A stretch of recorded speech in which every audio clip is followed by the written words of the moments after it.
नमस्कार, उत्तर प्रदेश की खबरें देख रहे हैं आप और मैं हूं आपके साथ आयुष भारद्वाज। अफगानिस्तान में मची अफरा तफरी के बाद वहां के हालात किसी से छुपे नहीं हैं। अफगानिस्तान से आ रही तस्वीरें वहां की स्थिति को खुद ब खुद बयां करती हैं। इस बीच गाजियाबाद की रहने वाली समाज सेविका डॉक्टर बरखा वर्षा अफगानिस्तान से वापस लौटी हैं। दरअसल डॉक्टर बरखा वर्षा साल 2018 में अफगानिस्तान गई थी और तभी से वो वहां महिलाओं के लिए लगातार काम कर रही हैं। मूल रूप से गाजियाबाद की रहने वाली डॉक्टर बरखा बीते 3 साल से अफगानिस्तान की सरजमी पर महिलाओं की बेहतरी के लिए काम कर रही हैं। इस दौरान उन्होंने कई किताबें भी लिखी हैं। मौजूदा हालातों को देखते हुए डॉक्टर बरखा स्वदेश वापस लौट आई हैं। एबी स्टार न्यूज से बातचीत करते हुए लेखिका ने बताया कि अफगानिस्तान में रह रहे लोगों को 20 साल पुरानी दहशत सता रही है। वहां के लोग खौफजदा होकर वहां से भाग रहे हैं। क्या कुछ कहा उन्होंने, आइए आपको सुनवाते हैं। होती ही नहीं थी, तो लोगों में एक दहशत का माहौल उसी समय से बनना शुरू हो गया था और बहुत सारे लोगों ने उसी समय वीज़ा अप्लाई किया और बाहर निकलने लगे और कुछ लोग नहीं भी आ पाए, अभी भी वहाँ रह गए। तो लोगों को ये तो अंदाज़ा था पहले, वो दहशत देखी थी, वो डर देखा था, वो दर्द देखी थी, तकलीफ़ें देखी थी, वो उन लोगों के ज़हन में थी और उसी वजह से उनको ये था कि बस हम किसी तरह यहाँ से निकल जाएँ। कुछ लोग बाहर भी आ पाए अफ़गानिस्तान से, लेकिन ज़्यादा तो अफगानिस्तान से लौटी डॉक्टर बरखा वर्षा ने वहां के हालात बयां किए हैं। उनको साफ तौर पे ये कहना है कि जो 20 साल पुरानी दहशत है वो लोगों को सता रही है और वहां के जो लोग हैं वो किसी भी तरह अफगानिस्तान से निकलकर सर छुपाने के लिए सरजमी ढूंढ रहे हैं। उन लोगों को बस सुरक्षित स्थान चाहिए जहां वो जाकर तालिबान से बचकर रह सकें। अगली खबर की तरफ बढ़ते हैं जो यूपी के बागपत से है, जहां बागपत में युवक को उसके ही दोस्त ने घर बुलाकर गोली मार दी है, जिसके बाद युवक गंभीर रूप से घायल हो गया। आरोपी युवक जो मौके से फरार हो गया। घटना की सूचना पर पहुंची पुलिस ने घायल को इलाज के लिए अस्पताल में भर्ती कराया। फिलहाल जो पुलिस है वो फरार आरोपी की तलाश कर रही है।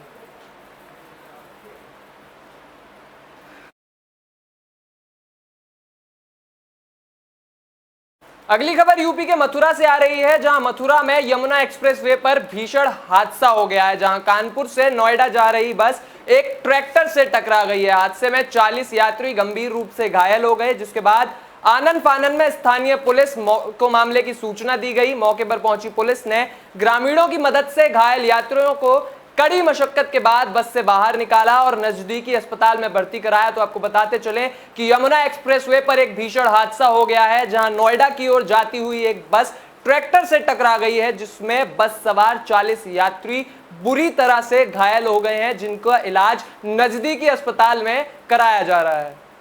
जी डॉक्टर साहब बताएं, एक्सीडेंट हुआ है, क्या है मामला? अभी हमारे अस्पताल में करीब 30 से 40 लोगों को लाया गया है, जिसकी एक्सीडेंट जो है बस और ट्रैक्टर की टक्कर में हुई है। ये माइलस्टोन 65 के अप्रॉक्स बताया जा रहा है। यहाँ पे बस जो है अपने लेन में चल रही थी और ट्रैक्टर वालों से उसकी जो है टक्कर हो गई, जिसमें कि बहुत ही गंभीर स्थिति में बहुत सारे मरीज थे। हमने 8 से 10 लोगों को अभी डिस्ट्रिक्ट हॉस्पिटल मथुरा के रेफर किया है। कुछ लोग अपने स्वतः स्वयं वाहन से जो है वो नोएडा और गुड़गांव के लिए जाना चाह रहे थे। जी डॉक्टर साहब बताएं, एक्सीडेंट हुआ है, क्या है मामला? अभी हमारे अस्पताल में करीब 30 से 40 लोगों को लाया गया है, जिसकी एक्सीडेंट जो है बस और ट्रैक्टर की टक्कर में हुई है। ये माइलस्टोन 65 के अप्रॉक्स बताया जा रहा है। यहाँ पे बस जो है अपने लेन में चल रही थी और ट्रैक्टर वालों से उसकी जो है टक्कर हो गई, जिसमें कि बहुत ही गंभीर स्थिति में बहुत सारे मरीज थे। हमने 8 से 10 लोगों को अभी डिस्ट्रिक्ट हॉस्पिटल मथुरा के रेफर किया है। कुछ लोग अपने स्वतः स्वयं वाहन से जो है वो नोएडा और बुलेटिन में आगे बढ़ते हैं, जहां ललौर गांव में प्रधान की दबंगई देखने को मिली है। बता दें कि चुनाव में वोट नहीं देने पर ग्रामीणों को प्रधान की नाराजगी का सामना करना पड़ रहा है। मिली जानकारी के मुताबिक गांव में हैंडपंप लगाने के लिए ग्रामीणों से पैसे लिए गए थे, लेकिन प्रधान की नाराजगी के चलते गांव में अब तक हैंडपंप नहीं लग पाया है, जिससे ग्रामीणों को पानी की किल्लत से जूझना पड़ रहा है। वहीं प्रशासन की ओर से मामले पर अब तक कोई कार्रवाई नहीं की गई है। प्रधान का साफ तौर पर यह कहना है कि ग्रामीणों ने मुझे वोट नहीं दिया तो मैं हैंडपंप भी नहीं लगाऊंगा।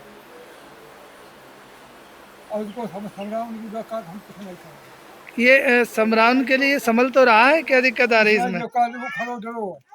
कब से उखड़ा पड़ा है ये? 11 तारीख को। तो ये तब तक अभी सही नहीं हुआ है? वो सब मना कर रहा है। मना कर रहे हैं? हाँ तो मैं कुछ नहीं कराएंगे। क्यों? तो लोग हम ये चिमरौदा में कुछ नहीं कराएंगे, हमको वोट नहीं दिए, हम कुछ कराएंगे, और उनको समराउन की बात हम कुछ नहीं कराएंगे। ये समराउन के बुलेटिन की अगली खबर यूपी के कन्नौज से आ रही है, जहां कन्नौज में बीते कई दिनों से खनन माफिया खुलेआम अवैध खनन का कारोबार चला रहे हैं। सब कुछ जानने के बाद भी पुलिस अधिकारी मामले पर मौन बने रहते हैं। बता दें कि मीडिया जेसीबी के मशीन लगाकर धड़ल्ले से अवैध मिट्टी का खनन करवाते हैं। हालत तो ये है कि अंधेरा होते ही मिट्टी लदी ट्रॉलियां सड़कों पर देखी जा सकती है। कई गांव के में अवैध रूप से रात के अंधेरे में मिट्टी का खनन कराया जा रहा है। पुलिस की ओर मामले की कार्रवाई नहीं की जा रही है।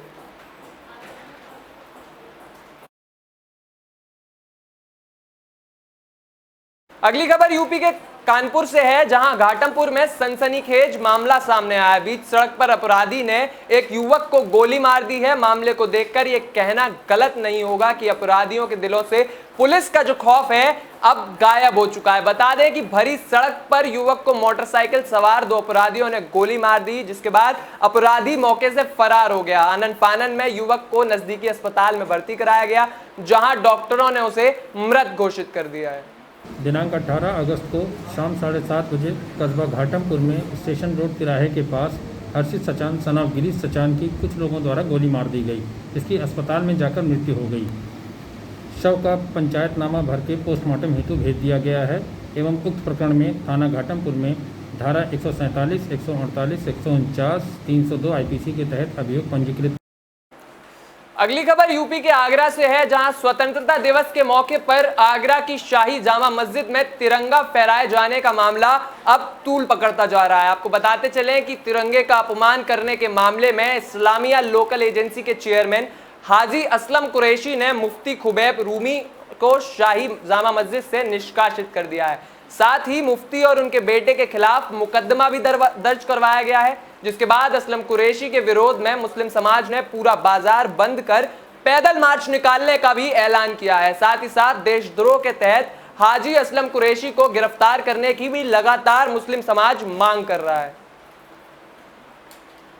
आज वैसे हम लोग को सुबह से लगातार हमारा फोर्स येलो स्कीम लागू किया मैंने जनपद में, और आज और कल मुहर्रम का 9वीं 10वीं भी चल रहा है। उसके ध्यान रखते हुए हमारा पुलिस सुबह से हर चौराहे पर, हर सेंसिटिव प्लेस में ड्यूटी पर है। और आज हम लोग COs, additional SP sectors, zone बांट के सब लोग निगाह रखा है। हमने उन्हें बताया, कप्तान साहब को, कि मुफ्ती साहब ने असलम को ये बताया कि ये जो हरम शरीफ है मस्जिद का, वहाँ कोई प्रोग्राम मत करना, इससे वहाँ नहीं होता, वहाँ कतई कोई भी हरकत करें, हम भी करें तो वो। बात कानपुर की करते हैं, जहां पेट्रोलियम पदार्थों के टैंकरों से डीजल चोरी करने वाले गिरोह को पुलिस ने गिरफ्तार कर लिया है। पुलिस ने 4 अपराधियों को इस मामले में गिरफ्तार किया है। साथ ही साथ इनके पास से पिकअप गाड़ी में 215 लीटर डीजल, देसी कट्टे और कारतूस भी बरामद किए गए हैं। पकड़े गए अभियुक्तों में एक विकलांग भी है। पुलिस ने बताया कि गिरोह का एक सदस्य मौके से फरार होने में सफल हो गया है, जिसकी गिरफ्तारी के लिए पुलिस लगातार दबिश दे रही है।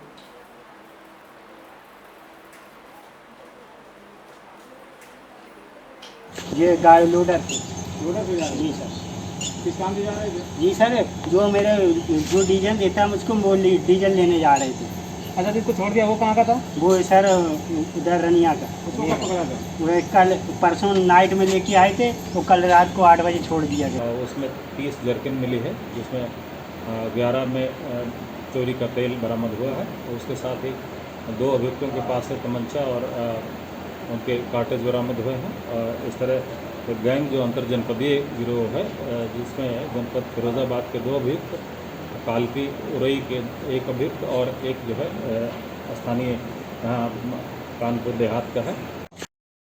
अगली खबर हाथरस जिले से है, जहां आगामी त्योहारों के चलते जिले में खाद्य विभाग की टीम ने चेकिंग अभियान चलाया है। इस दौरान टीम ने कई मिठाइयों की दुकानों पर छापेमारी की, साथ ही प्रतिष्ठित दुकानों से मिठाइयों की जांच के लिए सैंपल भी लिए हैं। बता दें कि आगामी त्योहार रक्षाबंधन और जन्माष्टमी के चलते ये चेकिंग अभियान चलाया जा रहा है, जिसमें जो मिठाई है उनकी गुणवत्ता की परख की जा रही है। उसके लिए जो प्रतिष्ठित दुकानें हैं वहां से सैंपल भी लिए गए हैं जिनकी अभी जांच की जा रही है। क्या कुछ कहना है इस चेकिंग अभियान को लेकर खाद्य विभाग के अधिकारी का, आइए आपको सुनवाते हैं।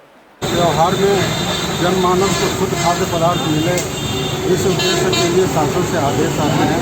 रक्षाबंधन का त्यौहार पर लोगों को अच्छा खाने को मिले, अच्छी मिठाइयाँ मिले, खाद्य पदार्थ शुद्ध मिले, उससे जिस आदेश के अनुपालन में आज उप जिलाधिकारी माधव शास्त्री के साथ जो है मिठाई की दुकानों पर छापे मारे गए हैं।